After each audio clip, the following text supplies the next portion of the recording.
নওগাঁর আত্রাই উপজেলা স্বাস্থ্য কমপ্লেক্সে সীমিত জনবল ও নানা প্রতিকূলতার মধ্যেও স্বাস্থ্যসেবার মানোন্নয়নে দৃষ্টান্ত স্থাপন করেছেন উপজেলা স্বাস্থ্য ও পরিবার পরিকল্পনা কর্মকর্তা ড. রোকসানা হ্যাপি। বিশেষ প্রতিনিধি সাইদুল ইসলাম হেলালের পাঠানো ভিডিও চিত্রে বিস্তারিত। 2019 সালের ডিসেম্বর মাসে যোগদানের পর থেকেই হাসপাতালের চিত্র বদলে গেছে। আমাদের প্রতিদিন গড়ে আউটডোরে রোগী হতো। আমি প্রথম যোগদানে তখন 50-60টা রোগী হতো। সেখানে আউটডোরে আমার রোগী হয় এখন প্রায় 400 থেকে 500 জন। ভর্তি রোগী থাকতো 10-12 জন। এখন এই রোগী বেড়ে দাঁড়িয়েছে 60 থেকে 70 জন থাকে এবং ইমার্জেন্সিতে গড়ে প্রায় 40 থেকে 50 জন রোগী ডেইলি সেবা নেয়, জরুরি রোগী। ড. হ্যাপি জানান, 25 জন চিকিৎসক থাকার কথা থাকলেও বর্তমানে মাত্র 5 জন দিয়ে সেবা চালানো হচ্ছে। তবুও ডাক্তার, নার্স ও স্টাফরা আন্তরিকতার সঙ্গে কাজ করছেন। তার উদ্যোগে প্রায় 6 বছর পর পুনরায় চালু হয়েছে সিজারিয়ান অপারেশন। শুরু হয়েছে জরায়ুমুখ ক্যান্সার শনাক্তকরণের ভায়া টেস্ট, ডিজিটাল এক্স-রে, আল্ট্রাসনোগ্রাফি সেবা এবং মাসে নিয়মিত 40 থেকে 50টি নরমাল ডেলিভারি। তিনি আরও জানান, যোগদানের সময় সারা দেশে আত্রাই স্বাস্থ্য কমপ্লেক্সের অবস্থান ছিল 340তম। বর্তমানে তা উন্নীত হয়ে এসেছে 75তম স্থানে। এটি সম্পূর্ণ টিম ওয়ার্কের ফল। সম্প্রতি তার বিরুদ্ধে গণমাধ্যমে প্রকাশিত সংবাদ ও গণমানববন্ধন প্রসঙ্গে ড. হ্যাপি বলেন, সেগুলি সম্পূর্ণ ভিত্তিহীন ও উদ্দেশ্যপ্রণোদিত। রিসেন্টলি যে পত্রিকায় নিউজ বা অনলাইন মাধ্যমে যে নিউজগুলি আসছে, এগুলি সম্পূর্ণ মিথ্যা, বানোয়াট এবং ভিত্তিহীন খবর। চলমান টেন্ডার প্রক্রিয়ায় কোনো প্রতিষ্ঠান রেসপন্সিভ না থাকায় তা বাতিল হয়েছে। পুনরায় আবেদন করলে নিয়ম অনুযায়ী প্রক্রিয়া সম্পন্ন হবে। তো এর মধ্যে এটা ইজিপিতে টেন্ডার প্রক্রিয়া হচ্ছে, অর্থাৎ অনলাইনে আমরা লাইভ করব এবং অনলাইনে তারা আবেদন করবে, অনলাইনে এটা নির্বাচন হবে।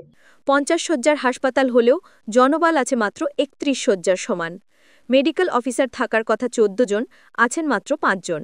বিশেষজ্ঞ ডাক্তার থাকার কথা 11 জন, আছেন মাত্র 2 জন। আয়া, এমএলএস, জুনিয়র মেকানিক এমনকি একাধিক পদই শূন্য রয়েছে। তবুও দৃঢ় প্রত্যয় ব্যক্ত করে ড. হ্যাপি বলেন, আত্রাই স্বাস্থ্য কমপ্লেক্সকে আধুনিক ও পূর্ণাঙ্গ সেবা কেন্দ্রে রূপান্তর করতে চান তিনি, যাতে সাধারণ মানুষ ভোগান্তি ছাড়াই সব ধরনের স্বাস্থ্যসেবা পেতে পারে। আমরা আমাদের এখানে যতটুকু সম্ভব আমাদের এখানে যেগুলো সাপ্লাই আছে সেগুলো দেওয়ার চেষ্টা করি। সব ক্ষেত্রে সবসময় সম্ভব হয় না, কারণ সর্বস্ব সাপ্লাই থাকে না। আর আমাদের এখানে যে ইনভেস্টিগেশনগুলো হয় আমরা সেগুলো এখান থেকে দিই, কিন্তু প্যাথোলজি যেহেতু অফিস আওয়ারের বাইরে থাকে না, এই জন্য সেক্ষেত্রে আমাদেরকে হয়তো বা কিছু টেস্ট বাইরে করতে দিতে হয়। সব ট্রিটমেন্ট দেওয়ার চেষ্টা করি। কিছু রোগী আছে যেগুলো উপজেলা পর্যায়ে ট্রিটমেন্ট দেওয়া সম্ভব না, সেগুলোকে আমাদের রেফার করতে হয়।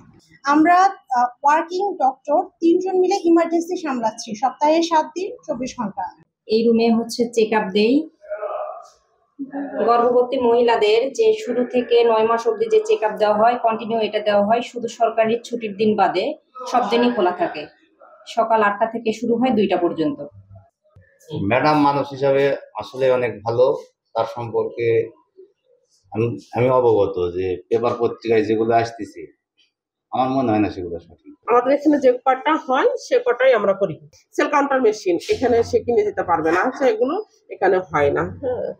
টুকটাক কিছু জিনিস সে আমার বস কিনে দেয়। একটা উপজেলা হেলথ কমপ্লেক্সে সর্বনিম্ন 35-40টা পেশেন্ট হওয়া, মানে কি 200-250 টেস্ট এখানে হয় গড়ে সব কিছু মিলা। তো এরপরে যে টেস্টগুলো হয়তো বা হয় না, সেটা এখন ওনারা হয়তো চিকিৎসক যদি মনে করে যে টেস্ট আমার করার দরকার হতে পারে, তবে এর সাথে আমাদের কোনো যোগসূত্র আছে বলে আমি মনে করি না। আর সরকারিভাবে যখন ওই 1 বছর পর পর যেগুলো মাল সাপ্লাই দেয়, শেষে যা হয়তো ফুরিয়ে যাওয়ার পর আবার কিছু মাল শর্ট পড়ে, তখন এখান থেকে আমাদের ম্যাডাম কিনে দেয় আর কি। কিনে দেওয়ার পর সেগুলো আবার পরীক্ষা হয় তখন আবার।